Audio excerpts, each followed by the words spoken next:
The Carolina Hurricanes were just too much for the Dallas Stars, and it has me wondering, are the Dallas Stars that far away from being true Cup contenders?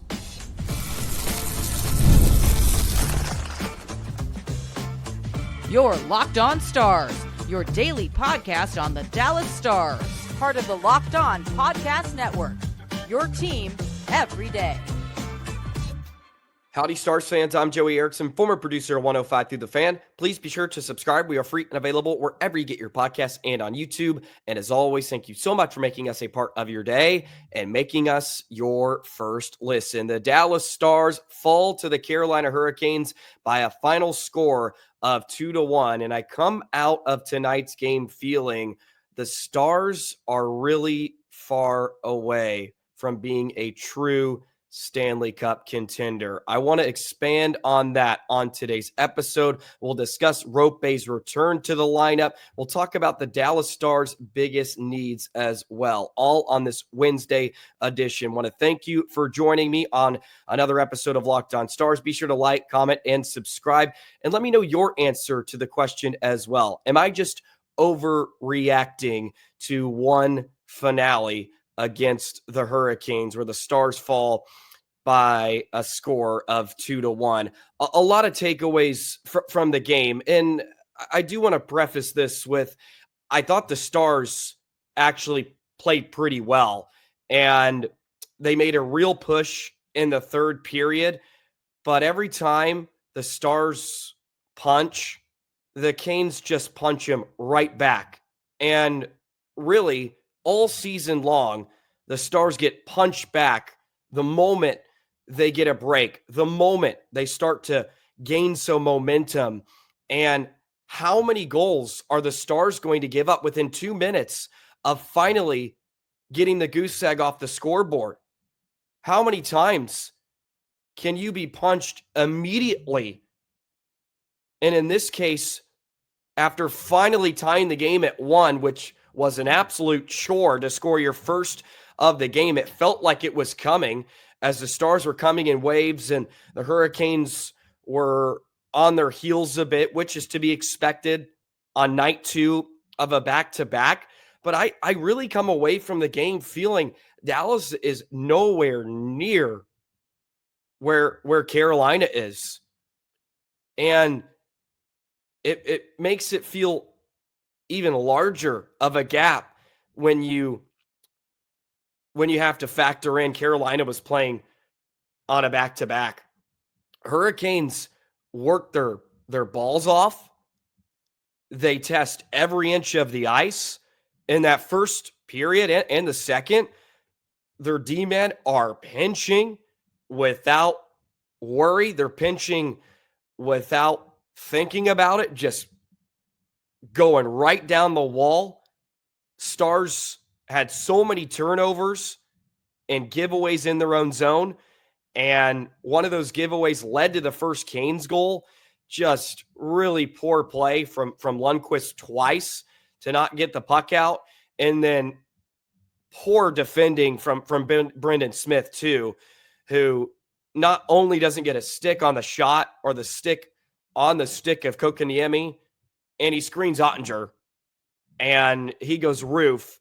And the Hurricanes open the scoring. Look, it was a really low event, pretty grindy sort of hockey in the first period. Canes were doing everything they could to hold the offensive zone. Dallas was keeping it to the outside. I mean, 95% of this game was on the walls. In the third period, it opened up.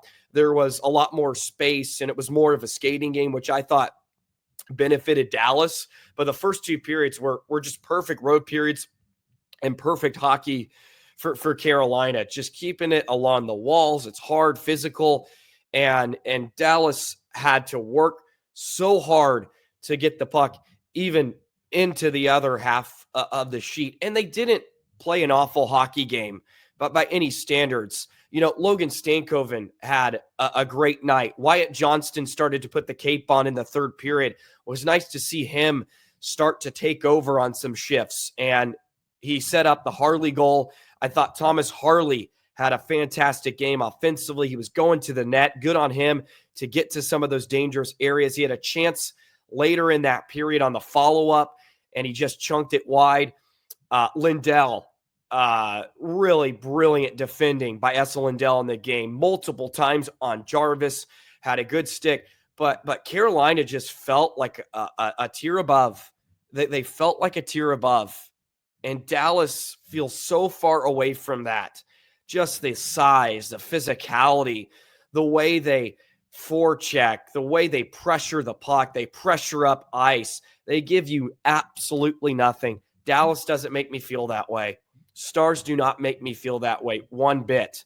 And I felt better about the way Dallas has played here in the month of January, even with their injuries. But you play, I think, a real contender, like a real team that has the elements of somebody that can make a deep playoff run. I don't feel they're in that same class right now. And that doesn't mean they can't get there. But I will say this too, even with Seguin and Marchment, I don't know if they can reach that level. And it feels like they're a move or two away, right? It's going to have to be a move to give Dallas on that same tier. I truly believe that. And again, they had a pretty solid game. They ended up with 23 shots on the night. Again, but Carolina, this is the story. They don't give up a lot of shots. They make you earn everything. And again, Dallas didn't score on some of their opportunities. If they execute on some of their looks, we may be having a different conversation. And I'm not overreacting to this game. But look, we've seen this over and over again. Good opportunities. Stars created a lot of looks. Good chances in tight. Kochetkov was great. Was really solid for Carolina. Again, it's another opposing goaltender that just seems to be lights out when he enters the American Airlines Center. But boy, does the Hurricanes have playmakers all over the sheet. They have guys that can make things happen at the drop of a hat. And Dallas showed some of that in the third period. But for the first 40, they were really held in check. And I think a lot of that has to do with the tactics of Carolina.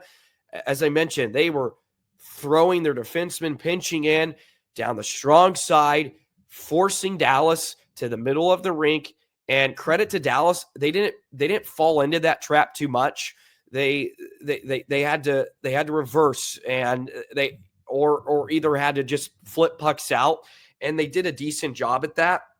But eventually you're going to make a mistake that goes in the back of your net, and that's what happened with Lundqvist and Smith. 2 opportunities for Lundqvist and 2 turnovers. And it's created by Robinson, who had a great game for Carolina.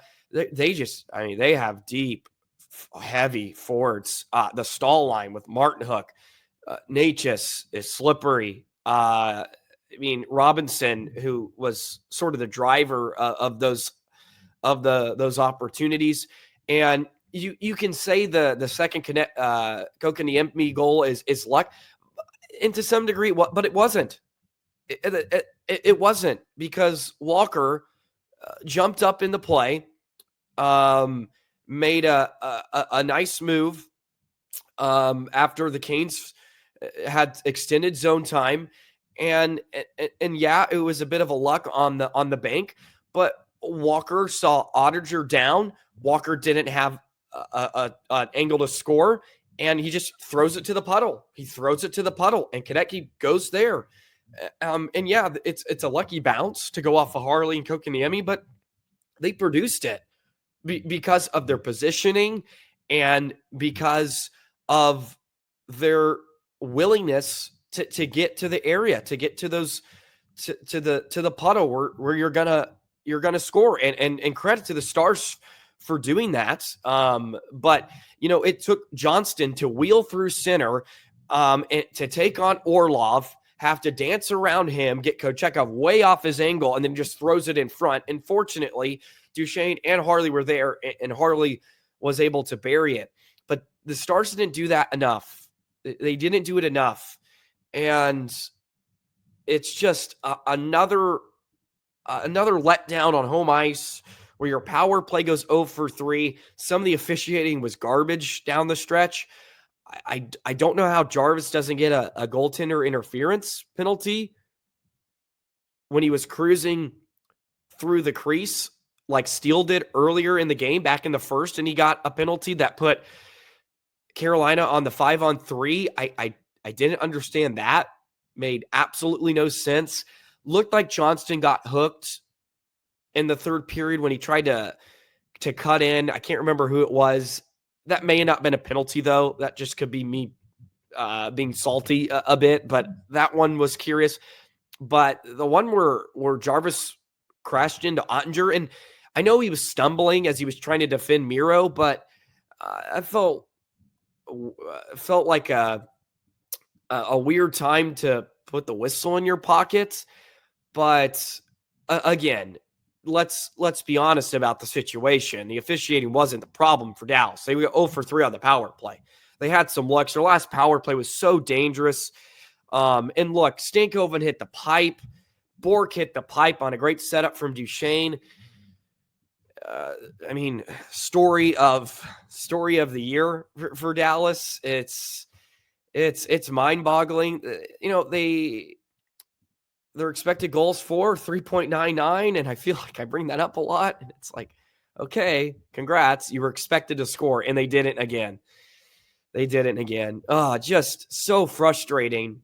And it could be a huge overreaction, but they feel far. Carolina felt a class above, and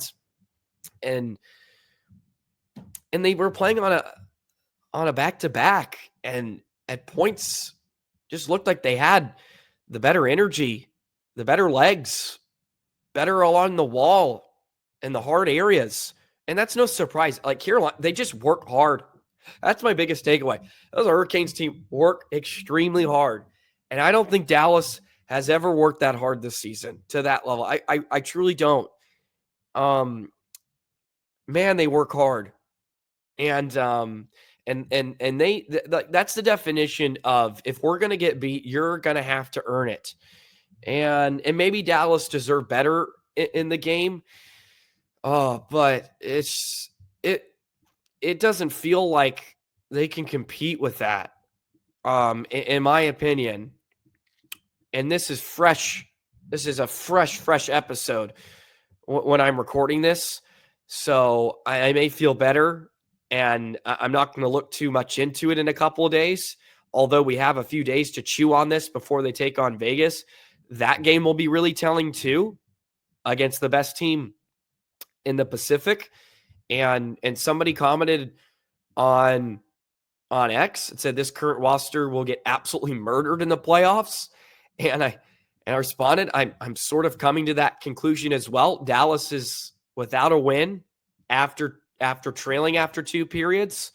They stink when they play from behind, because they don't have the ability to sustain play for long enough stretches.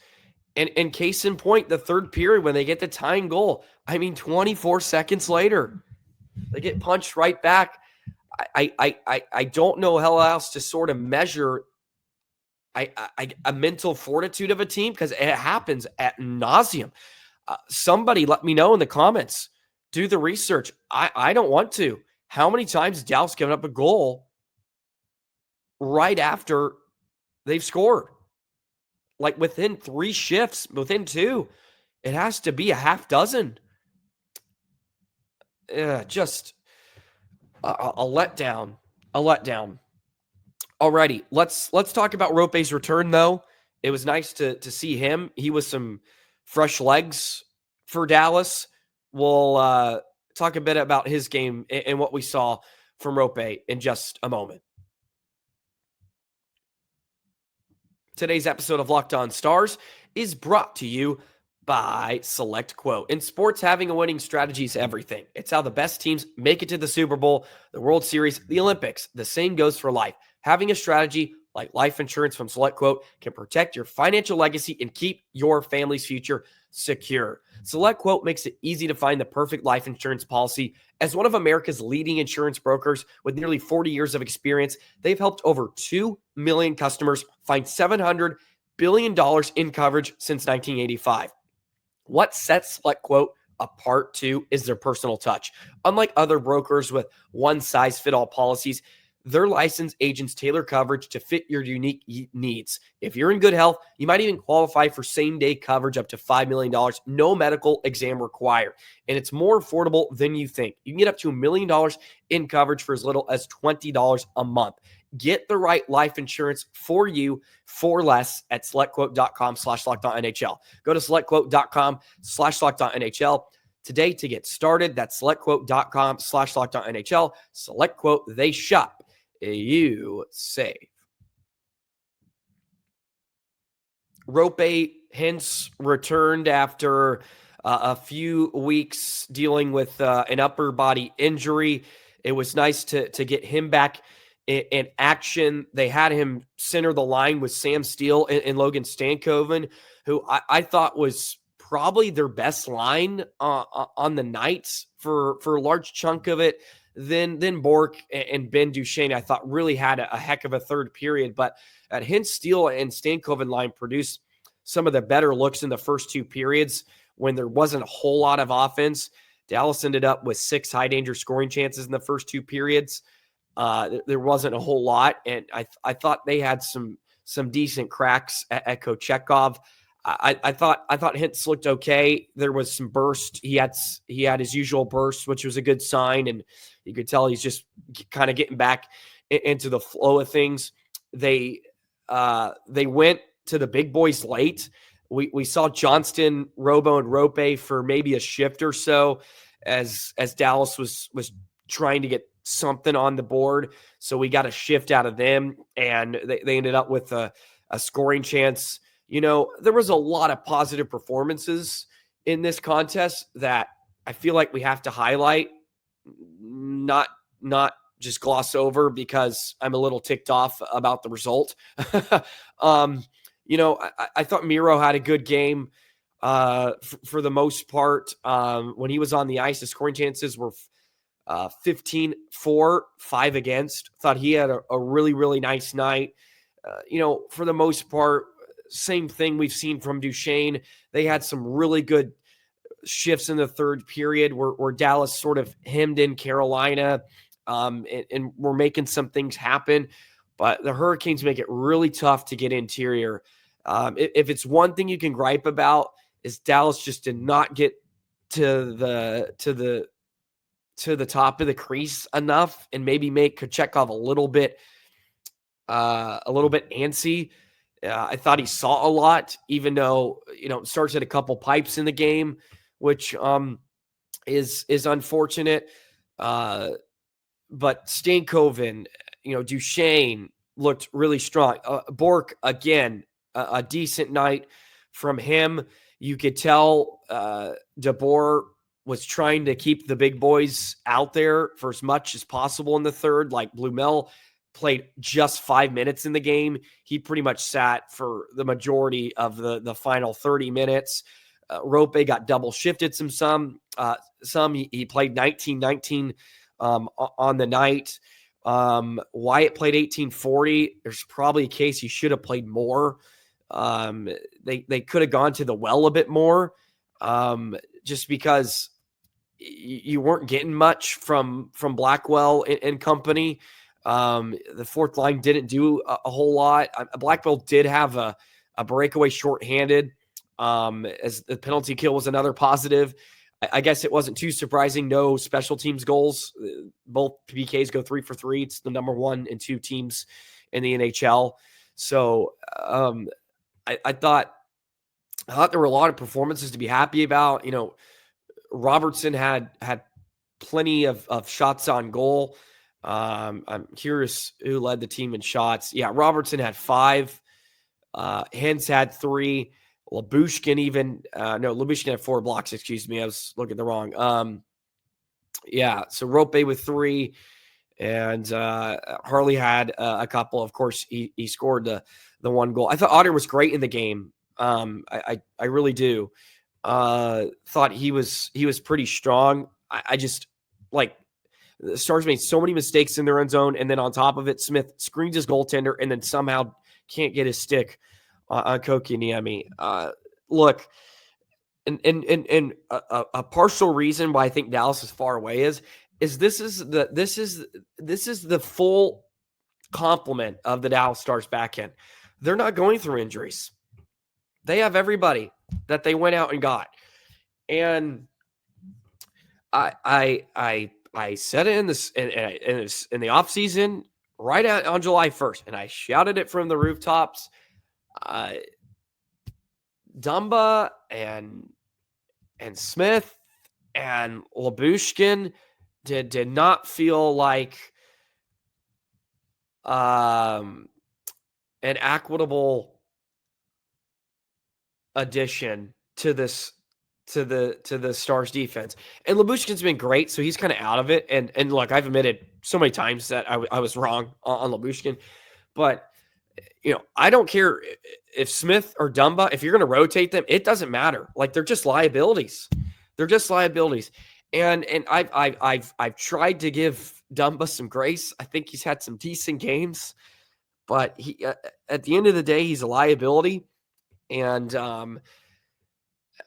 he's Matt Dumba. Like, it's just players that don't fit the system that the Stars want to play. And I don't believe that Dallas is gonna, or Pete DeBoer is gonna allow them to play a role that is suitable for them, and they're just gonna struggle. They're just gonna struggle, and they're just not quality. They're just not quality defensemen that the Stars can rely on, because you have to put a partner with them that you feel like can shelter them. And that puts more load on already a large load of your D-men like Lindell. And yes, you want to play Miro alongside somebody that can put him on his ops, maybe on his strong side. But it's hard to do so when you have to worry about Dumba or and Smith, and you can sort of throw Lundqvist into that category. And look, Lundqvist has played really good, and he's improved a lot. The playoffs are going to be a different animal. Playoffs are going to be such a different animal, and we really don't know if he's going to be ready and prepared for that type of hockey. They just, like I said, this is as good. This is the goods. This is the goods. This is the goods that the Stars have. Not good enough. Plain and simple. Not good enough.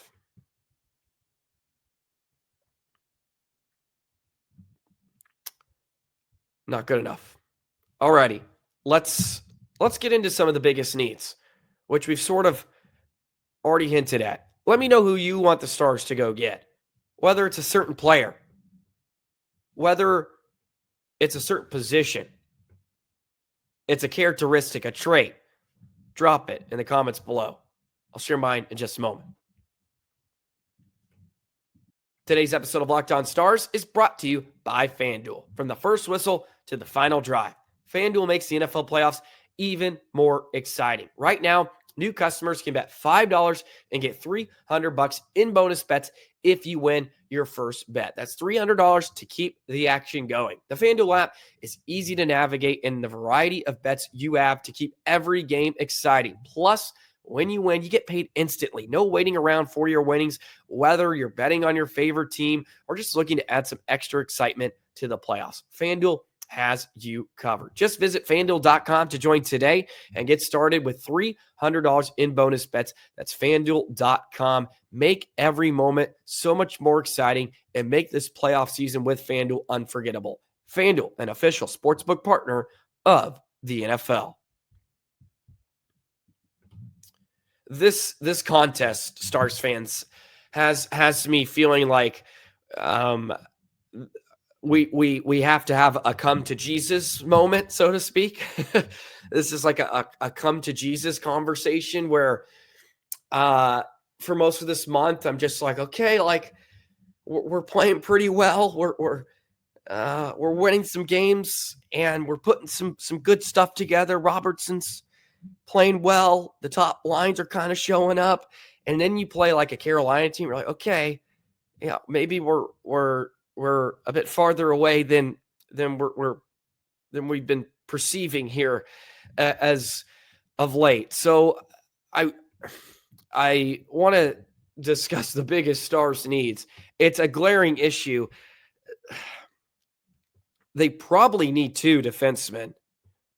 Bichsel may be one of them, which is a good sign that you could have somebody internally to fix some of your issues.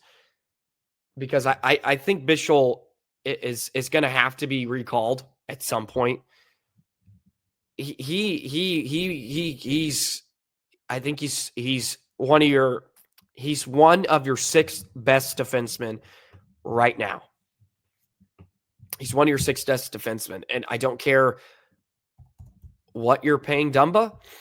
Matt Dumba for 2 more years or another year at 3.75 it's tough.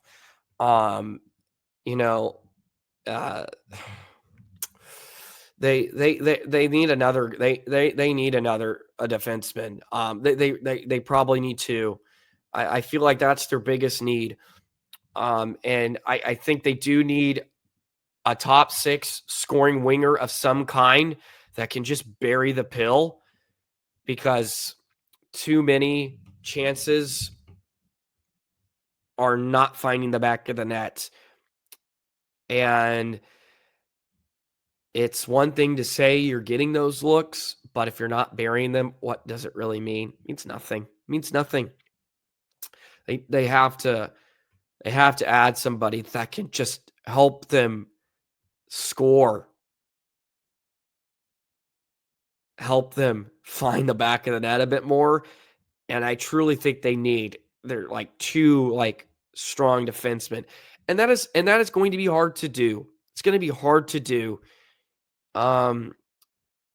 Unless you put Sagan on the LTIR and Weeksy on ESPN, Kevin Weeks, he wasn't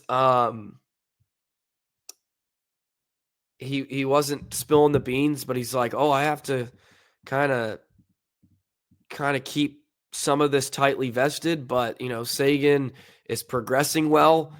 So maybe Sagan comes back before the end of the regular season. But I am under the impression that you need to throw him on the LTIR and make something happen. Make something happen with the cap situation. And again, you may have to mortgage some of your future. And that begs the other question. Now that I say that, do you even bother? Like, do we really think Dallas can make enough happen to be like, okay, like here we go? Or is it not worth it and you just kind of ride what we have, and then Ben's coming off the books next year, you get him back for a much lower amount, of course, and then you can continue to push for the next few years, just because the Stars do have a bright future. There's so many different ways to go about this, but I want to win now. I don't see why not. I'm saying all this where I feel like Dallas is far away, but give me into the postseason and Minnesota, give me your best shot. Winnipeg, give me your best shot. I'll ride with this team, okay? I'll ride with the Stars. Don't get it twisted. All right, give me your best shot, because I'll take Dallas in a lot of those series. I really will. And maybe I should listen to myself and what I said earlier in the first segment, but it's not like Dallas has to play Carolina and the first round. Like that's a team like the West is pretty open. And Vegas is a great team, of course, and Edmonton's going to be tough. There's some good teams, but like I just feel like there's an opportunity for Dallas to have a crack at something that the Vegas team has done over the last few years. And why not go after it? Like, try to get one while you have this young core and while you have, young, cheap talent. And you could have the opportunity to bring in some guys with the cap space. Like, come on. That's where I'm sort of at on it. And a lot of this will come to light after the Four Nations. I think every team's going to wait until after that tournament goes complete, because I think we're going to get some more clarity on where teams are at, because there really is just a lot of logjam with teams that some don't know who they are. Like, just you look at the West, and even Seattle is 6 points away from a second wild card spot. And they don't have games in hand. Let's go as low as Utah, who's 4 points out of a playoff spot behind Calgary. Like they're going to still feel like they're in it. Vancouver is interesting. I know they have the JT Miller fiasco, as we discussed a little bit. Like, St. Louis is a point out of it. So those are a lot of teams. But you look out east, which could be a lot of potential suitors for Stars team, right? Boston is right in the mix there. Columbus is a point out. New York, Philly is a point out.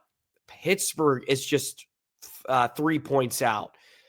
Detroit even is about 5 points out. And there are what? If you look at they're 14th in the Eastern Conference, but they're just 4 points out of a wild card spot. They're 5. They're 5 points out. So they're still kind of in the mix.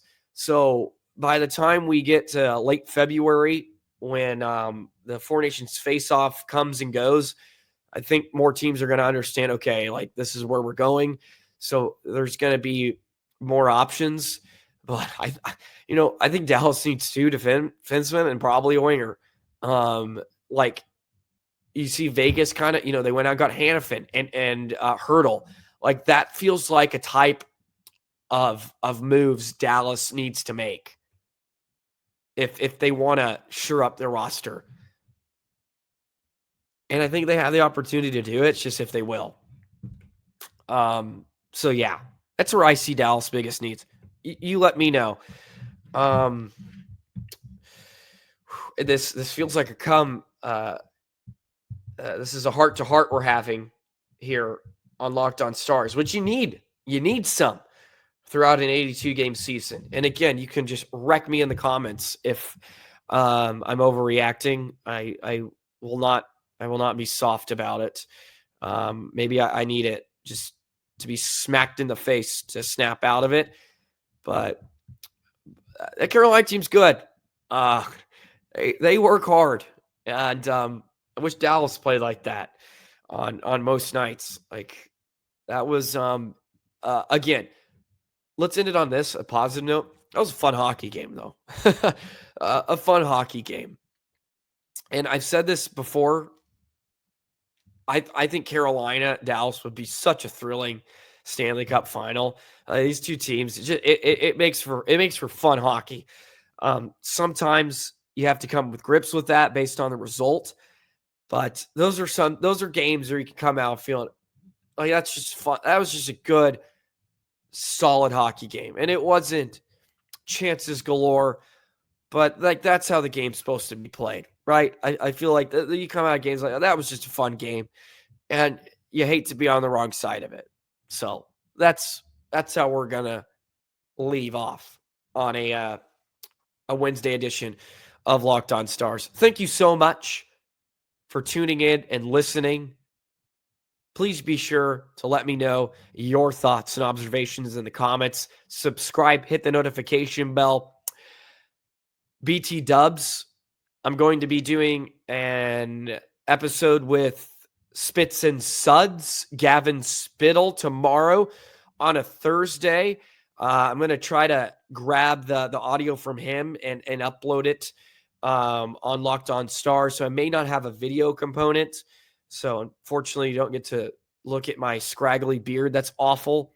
But I'm supposed to record with him, which is going to be great. And yeah, so be on the lookout for that. Have a wonderful, wonderful day. Stars back in action on Friday on ESPN Plus again. I couldn't stand listening to ESPN Plus. I'll say that. Let me get out of here before I say more. Have a great Wednesday, Stars fans, and we'll see you tomorrow. So long.